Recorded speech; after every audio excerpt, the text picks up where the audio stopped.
ನಮಸ್ತೆ, ನಾನು ರೂಪೇಶ್ ಶೆಟ್ಲ. ಆರೋಗ್ಯ ನಿರ್ವಹಣೆಯಲ್ಲಿ ಉತ್ತಮ ಹವ್ಯಾಸಗಳ ಪಾತ್ರ, ಇದರ ಬಗ್ಗೆ ಒಂದೆರಡು ಮಾತು. ಮನುಷ್ಯನ ಜೀವನದಲ್ಲಿ ಅತಿ ದೊಡ್ಡ ಆಸ್ತಿ ಯಾವುದೆಂದರೆ ಉತ್ತಮ ಆರೋಗ್ಯ. ಆರೋಗ್ಯ ಹೊಂದಿದ್ದರೆ ಸಾಕು, ಮನುಷ್ಯನು ಜೀವನದಲ್ಲಿ ಗೆದ್ದಂತೆ. ಈಗಿನ ಕಾಲದಲ್ಲಿ ಆರೋಗ್ಯಕ್ಕಿಂತ ಅನಾರೋಗ್ಯದಲ್ಲಿ ಇರುವವರೇ ಜಾಸ್ತಿ. ಪ್ರಸ್ತುತ ಕಾಲಮಾನದಲ್ಲಿ ಮದ್ದುಗಳೇ ಇಲ್ಲದ ಕಾಯಿಲೆ ಬಂದು ಅನಾರೋಗ್ಯದಿಂದ ಜೀವನದ ಪಯಣ ಮುಗಿಸಿದವರೇ ಅತಿ ಹೆಚ್ಚು.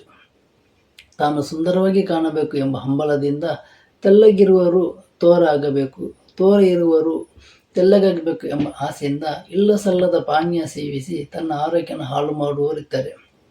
ಹಾಗಿದ್ದರೆ ನಮ್ಮ ಆರೋಗ್ಯ ಕಾಪಾಡಿಕೊಳ್ಳಲು ಯಾವೆಲ್ಲ ಹವ್ಯಾಸಗಳನ್ನು ಬೆಳೆಸಿಕೊಳ್ಳಬಹುದು? ಹೌದು, ಪ್ರತಿಯೊಬ್ಬರಿಗೂ ಜೀವನದಲ್ಲಿ ಆರೋಗ್ಯ ಅತಿ ಮುಖ್ಯ. ನಮ್ಮ ಆರೋಗ್ಯ ಉತ್ತಮವಾಗಿರಬೇಕೆಂದರೆ ನಮ್ಮ ದಿನಚರಣೆಯಲ್ಲಿ ಕೆಲವೊಂದು ಹವ್ಯಾಸಗಳನ್ನು ಪಾಲಿಸಬೇಕಾದ ನಮ್ಮ ಕರ್ತವ್ಯ. ಮುಂಜಾನೆ ವೇಳೆ ಬೇಗನೆ ಎದ್ದು ಯೋಗ, ಧ್ಯಾನ, ವ್ಯಾಯಾಮ ಮಾಡುವ ಹವ್ಯಾಸ ಬೆಳೆಸಿಕೊಂಡರೆ ದೇಹಕ್ಕೂ ಮನಸ್ಸಿಗೂ ಆರೋಗ್ಯಕ್ಕೂ ಒಳಿತು.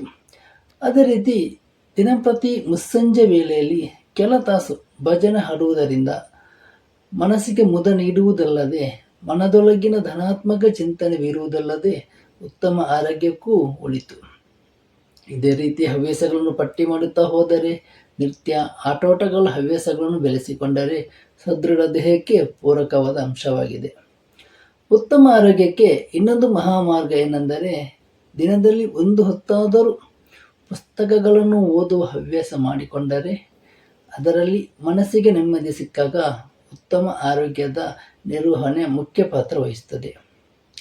ಮೇಲಿನ ಎಲ್ಲ ಅಂಶಗಳನ್ನು ಜೀವನದಲ್ಲಿ ಹವ್ಯಾಸವಾಗಿ ರೂಢಿಸಿಕೊಂಡರೆ ನಮ್ಮ ಆರೋಗ್ಯ ನಿರ್ವಹಣೆಯಲ್ಲಿ ಉತ್ತಮ ಪಾತ್ರ ವಹಿಸುವುದು, ಜೊತೆಗೆ ಉತ್ತಮ ಆರೋಗ್ಯ, ದೀರ್ಘ ಆಯುಷ್ಯ ದೊರಕುವುದರಲ್ಲಿ ಎರಡು ಮಾತಿಲ್ಲ. ಧನ್ಯವಾದಗಳು.